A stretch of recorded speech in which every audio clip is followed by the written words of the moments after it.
And so this next portion I want to get into is going to be dealing with the feminine principle, who is most commonly known as Sheshat. And the spelling is sometimes seen as Sheshat, sometimes it's Seshat. And Sheshat is one of the oldest feminine principles for wisdom and sciences. So before I get into that any further, I want to first present some interesting information that I found. And in the concise lexicon of the Hebrew and Aramaic language, it says that the letter combination Sheen, which is SHSH, is Egyptian in origin. And it said it means linen. All right. So keep that in mind, because it's very interesting that it is said that is not of the so-called Semitic origin. So when we look further, the word that is spelled Sheen, it can be seen in the book that you call the Bible, the Tonga, in the book of Jeremiah, and who some recognize as Sheshach. Now, Sheshach, if you use the so-called Atbash code, is supposed to be a code name for Babylon. But the interesting thing here, when it's referred to in Jeremiah 51, verse 41 to 42, it identifies Sheshach as a she. And that's very important. So then, and even if you use the so-called Atbash code, that must equate Babylon with she. Now, according to the New American Standard Old Testament Hebrew lexicon, it says, quote, "It is apparently taken from the goddess Shak and means fine linen." And it says that it is of foreign derivation. So again, twice, in both lexicons that I mentioned, it says that it is not of the so-called Semitic origin, but yet is a foreign derivation and is specified as Egyptian, which means it would be African in origin. So with that said, let's go into the African origin of what the word means properly. If we take a look at the book by M.V. Seton Williams titled Egyptian Legends and Stories, and we turn to page 3, it says that Sheshat, who was the earliest goddess shown in the connection of wisdom as it's speaking about, dates from the 2nd dynasty onwards. She is portrayed as a woman wearing a plain dress, remember that, covered by a long panther skin robe with the tail hanging down to her feet. Her emblem appears to be a star standing up from her headband. So what's important here is this. It says that she, Sheshach, is the earliest, as you say, goddess, but I would say spiritual principle. She's the earliest spiritual principle, and particularly feminine spiritual principle, of wisdom. In the description is mentioned that she wears a plain dress with a leopard skin robe with the tail hanging to the feet. I will get into further analysis of that after I present the rest of the information, because I feel like that's an important element to why Sheshat was represented the way that she is or was. So moving further, I want to refer back to the book Black Genesis by Boval and Brophy. And I want to turn to page 229. And it says that the goddess Sheshat, as it's called Sheshat, Seshat, but I'll go ahead and pronounce it Sheshat. The goddess Sheshat was unique among all other goddesses of ancient Egypt in that she was said to be supremely proficient in the sacred sciences. She was the patroness of hieroglyph writing and keeper of the royal annals. Her companion husband was Thoth, the god of wisdom and astronomy, and she often appears next to him on temple reliefs. So what is said here is that, of course, we know, again, as mentioned before, par excellence, Jyoti is the preeminent principle associated with wisdom and the higher sciences. Now, Sheshat, in the mythology, is his companion, his dualistic companion. So that should show her importance, and we will get deeper into the importance of her as we move along. Now, continuing to quote out of Black Genesis, it says, nonetheless, her most important role was participating with the kings in the stretching of the cord ceremony to establish the four corners of the temples and pyramids and align them towards specific stars, usually the Big Dipper. So remember that. And it says that Sheshat is always shown in a leopard skin dress, apparently symbolic of her ability to see in the dark like a leopard. Her many epithets include Lady of the Stars. So if we continue on page 231, it says, from the inscriptions of Edfu and Dendera, we can read, the king says, I turn my eyes to the movements of the stars. I direct my gaze towards the bull's thigh. And that, in parentheses, is the Big Dipper. So, as it says, bull's thigh, parenthetically the Big Dipper, we have to understand that that constellation was not always called Big Dipper.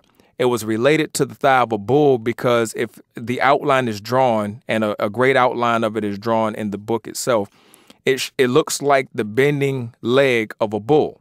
So again, the theme of the cattle, the bull, all of these things were prominent at the time. And so then we look at, again, who her husband, companion was, and that was Juti. Earlier representations, the baboon with the crescent moon or bull horns. You get the relation and correlation. We look at the ceremony stretching of the cord that was used by the kings in establishing the temples and pyramids to align them with constellations and stars and luminary objects in the sky.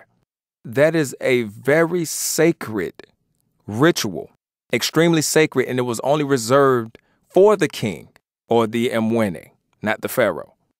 So when I said earlier that I wanted to give a further analysis of the panther tail mentioned by Brophy and Boval as a leopard, as we know a leopard and a panther are the same, to me, the tail of Sheshat on her clothing represents the cord, pulling of the cord.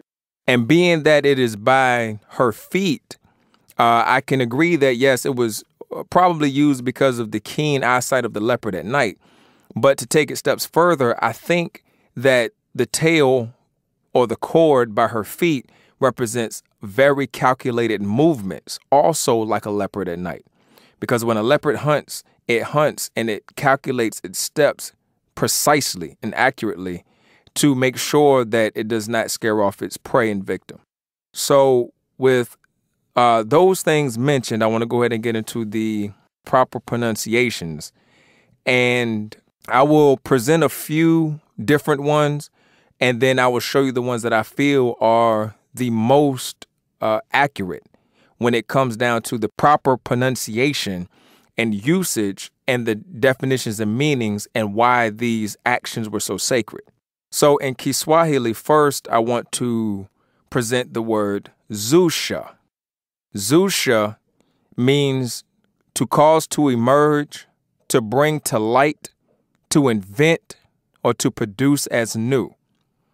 Now, you may ask how is Zusha and Sheshat similar when Sheshat is spelled with a T? Well, as we know previously in the previous lessons, in the rules, we see that the feminine article at the end or the suffix is in BaNtu-Kongo languages represented as ati, adzi, azi, adi, something of the sort. And when we see that, that represents feminine versus masculine. So if we look at Zusha, we can look at that as being a masculine form, and the feminine form would be Zushati, which then would correlate with Sheshat in the spelling that it's giving in the ancient Kikuma language.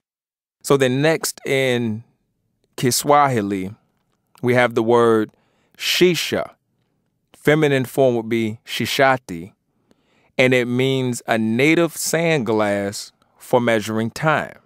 So then in Kiswahili also, we have the word usuzi, and it means one who plats, such as hair or mats. So usuzi in the feminine form would be pronounced usuzati or umsuzati. You understand? So then we get to isiZulu, and in isiZulu we have the word shusha. Feminine form would be shushazi, and it means to string beads or thread together. And that's very important. And then also in the Chibemba language, we have the terms bushishi, which means to thread. We have sesa, which means to pull. And we have the word nshita, which means time. So it seems that the pronunciation and concept can be found actually in all of the above. Yet I doubt seriously that this one word would be the amalgamation of all these words and terms. But again, in searching for right knowledge, I will not rule out any possibility when it comes down to finding out our information. So I'll leave that open. But what I personally feel are the most proper and the most accurate translations of Sheshat would be the isiZulu Shushazi, the Kiswahili Msusati or Usuzati, and the Chibemba Bushishi, which would be Bushishazi. You understand?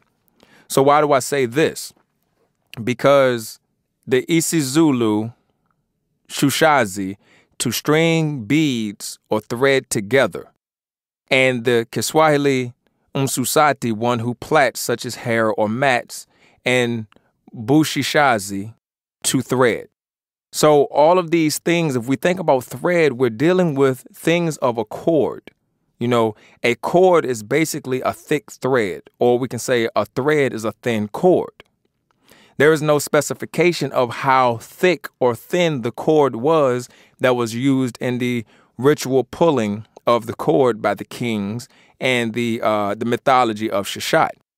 So in pulling the cords, this can be equated with, number one, the creation of that cord, which means one who plats it together, to plat, the umsusati. And that cord could also be used to string beads, thread together, shushazi, isiZulu. And not only does it involve the creation of the cord, but it also involves the action when you create the cord and what it could be used for, such as stringing beads, threading things together, and even pulling. So this action of threading together also creates linen, because you take threads, you thread them together, you create linen, which would revert back to the Hebrew term that I presented, sheen, which in this case would be shuzha or ushuzi. You understand? So then in Black Genesis on page 231, Boval says, stretching of the cord was upon inauguration of a new temple building site. So my main pronunciation of the word remains in the isiZulu shushati or shushazi, which means to thread together or to string beads. Now, if we look at it, the closer pronunciation to this in Kiswahili would be zushati, which meant cause to emerge, bring to light, to invent, or to produce as new. Now, how do these relate possibly? Again, it said it was the inauguration, which means the beginning, the groundbreaking, the origin of the creation of new temple building sites. So it's something that is being caused to emerge. The building will emerge at this new site. The ideas to create that building will come to light. They will come from intangible to tangible. The architects will invent, do you understand, the design of the new building and then produce it as new. So it fits all of the terms of Zushati. Then, if you look at it, this would equate sacred temple building with the sacred weaving that is also very prominent in our ancient traditions.